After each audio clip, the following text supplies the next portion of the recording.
आसुन बनामा आमे आज सूजी उपमा एटा 10 रु 15 मिनिट भितर हेजिबा पाणिचिया ना लगे कि सुखा ना हुए कि लटलटा ना हुए पूरा परफेक्ट बनबा। तो इथिर लगी मुई 2 कप सूजी संगे आलू फूलकोबी पुटल बीन्स उइल पातल घंटा के छोट छोट खंड करी काटी करी नै छै और गुटे भृसंग डालटे नै जाय छै। पहला आमे गुटे खोरी पैन के गरम करी करी साइड थी रखीदमा। तारपरे कड़ाई रे गुटे चामच तेल देदेमा सेनो सूजी के भल भाबे भाजमा। जदि अधिका तेल की घी दरकार हेबा एटार उपरे दे करी भल भाबे भाजी नेबे।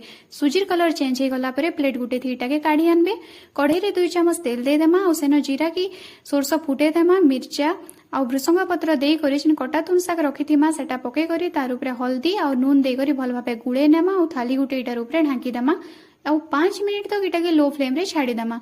5 मिनिट गला परे देखमा जे तुन शाक सब सिझी गला न तारपरे आमे जेन भाजी करी रखिथिमा सूजी के पके करी 2 मिनिट तक भाजमा। इटार उपरे तापरे आमे गरम पैन के दे देमा।